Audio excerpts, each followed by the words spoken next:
केंद्र सरकार का आदेश पेंशन बढ़ोतरी पर लगी मुहर ईपीएस 95 को लेकर कल शाम 5 बजे सीबीटी की मीटिंग में लिया गया फैसला।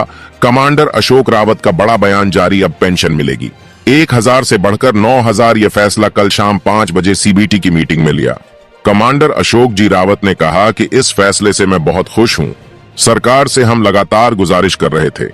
कल शाम 5 बजे सरकार ने यह फैसला लेकर लाखों पेंशनरों की उम्मीदों को बढ़ा दिया है। अब जल्दी सभी पेंशनर्स के खातों में पेंशन आने लगेगी।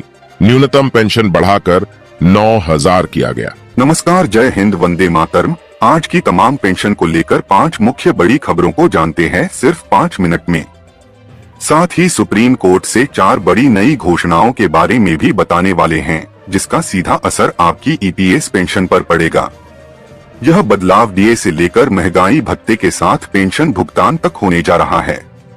मोदी सरकार ने लाइव आकर किया बड़ा ऐलान। ईपीएफओ के खाता धारकों को न्यूनतम पेंशन 1000 से बढ़ाकर 9000 रुपए करने को स्वीकृति दी। साथ ही पेंशन में 3 नए बदलाव भी सरकार ने जारी किया है और आपको साथ में अन्य महंगाई भत्ते देने को लेकर फैसला सुनाया है सरकार ने। देखिए वीडियो में पूरी रिपोर्ट। क्या लोकसभा चुनाव से पहले बढ़ेगी पेंशन? इस महीने का पीएफ ब्याज कब तक खाते में आएगा? कब होगी पेंशन बढ़ोतरी दी लेकर सीबीटी की बैठक? कितने राज्यों के अंदर सबसे पहले पेंशन बढ़ोतरी होगी? फाइनल कितना सरकार दा बढ़ाएगी? इनके बारे में विस्तार से जानकारी आपको मिलेगी। पहली बड़ी खबर, सरकार न्यूनतम पेंशन 9 गुना करने जा रही है। इस बारे में श्रम मंत्रालय के प्रस्ताव पर मंगलवार को ईपीएफओ बोर्ड की बैठक में चर्चा होगी। सूत्रों के मुताबिक इस प्रस्ताव पर मुहर लगने के बाद सरकार 2024 के लोकसभा चुनाव से पहले न्यूनतम पेंशन 1000 से बढ़ाकर 9000 रुपए कर सकती है। सरकार के निर्देश बाद कर्मचारी भविष्य निधि संगठन ने इस बारे में बाकायदा एक प्रस्ताव तैयार किया है।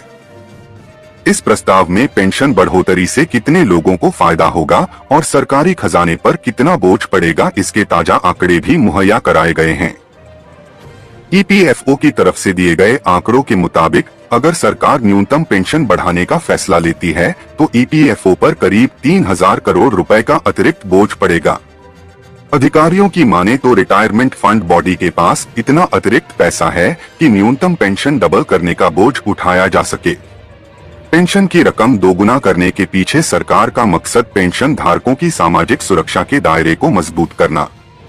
दूसरी बड़ी खबर के बारे में बात करें तो कर्मचारी भविष्य निधि संगठन कर्मचारी खाते में पैसा आने का इंतजार बड़ी ही बेसब्री से कर रहे हैं, जो अब जल्द ही खत्म होने जा रहा है।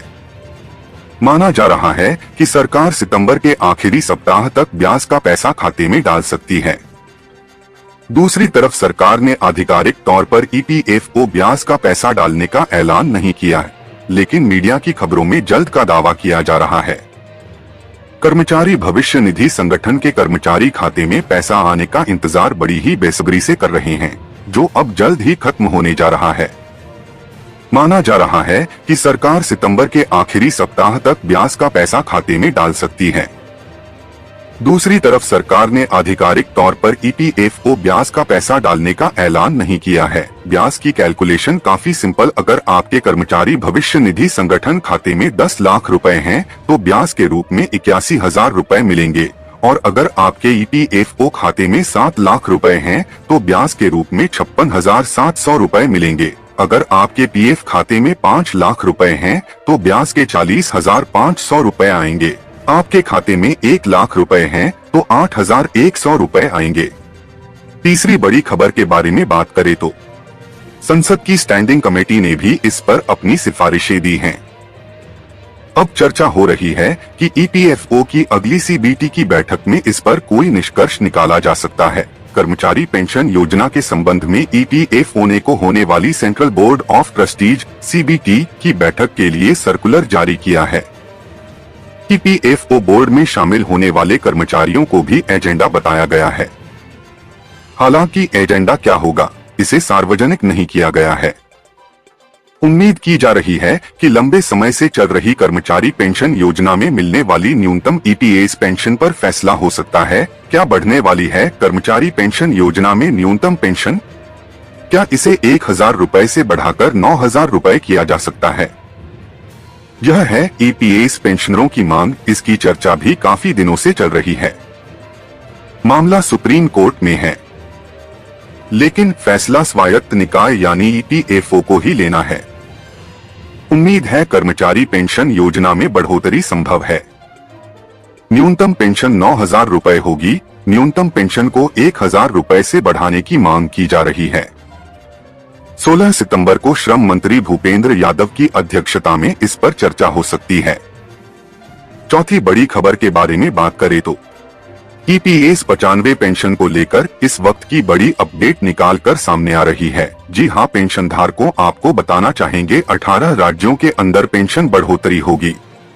कौन कौन से 18 राज्य है जिनके अंदर पेंशन बढ़ोतरी होने वाली और कौन से राज्यों के अंदर पेंशन की बढ़ोतरी नहीं होगी, तो वो सारी जानकारी आपको इस वीडियो में हम देने वाले हैं। कौन कौन से राज्यों हैं जहां पर पेंशन बढ़ोतरी हुई।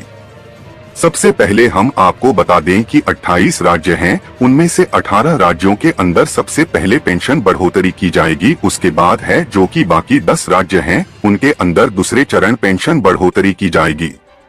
आपको बता दें कि 2 चरणों के अंदर पेंशन बढ़ोतरी को लेकर सरकार की तरफ से बड़ी जानकारी निकल कर आ रही है। सरकार का कहना है कि 2 चरणों के अंदर पेंशन की बढ़ोतरी की जाएगी। आपको बता दें 68 लाख पेंशनर्स है, उनमें से आधे पेंशन धारकों की पेंशन बढ़ोतरी सबसे पहले की जाएगी। आपको बता दें कि 2014 से लगातार सभी ईपीएस 95 पेंशनर्स पेंशन बढ़ोतरी को लेकर इंतजार कर रहे हैं। तो आपको बताना चाहेंगे जो भी बुजुर्ग पेंशनर्स है, पहले उन 18 राज्यों में से जितने भी बुजुर्ग पेंशन धारक है, उनकी पेंशन में पहले बढ़ोतरी की जाएगी। जो भी कम उम्र के हैं, उनकी पेंशन बाद में बढ़ाई जाएगी। यानी कि सबसे ज्यादा उम्र वालों की पेंशन अगले 4 या 5 दिनों के अंदर बढ़ाई जाएगी। बाकी की पेंशन बाद में बढ़ाई जाएगी और बाकी जो बचे पेंशनर्स है, उनकी पेंशन दूसरे चरण में बढ़ाई जाएगी। 5वीं बड़ी खबर के बारे में बात करें तो कर्मचारियों के लिए गुड न्यूज, ईपीएस पेंशन बढ़ी। ईपीएफओ ने जारी किया आदेश। कर्मचारी भविष्य निधि संगठन के ग्राहकों के लिए अच्छी खबर है। सुप्रीम कोर्ट के फैसले से कर्मचारियों की कर्मचारी पेंशन योजना में पेंशन में कम से कम 8,500 रुपए की बढ़ोतरी हो सकती है। जानिए सुप्रीम कोर्ट के इस फैसले से इन ईपीएफओ केंद्रीय कर्मचारियों की सैलरी में कितनी बढ़ोतरी होगी। कर्मचारी भविष्य निधि संगठन ने निजी क्षेत्र में काम करने वाले लाखों कर्मचारियों के मूल वेतन पर 15,000 रुपए की सीमा तय की है और इसी के आधार पर कर्मचारी पेंशन योजना पेंशन की गणना की जाती है। लेकिन सुप्रीम कोर्ट के इस फैसले के बाद यह सीमा हटा दी जाएगी और पेंशन की गणना 15,000 रुपए के बजाय 20,000 रुपए की जाएगी। अगर ऐसा होता है तो ईपीएफओ कर्मचारियों की मासिक पेंशन में कम से कम 8,500 रुपए की बढ़ोतरी की जा सकती है।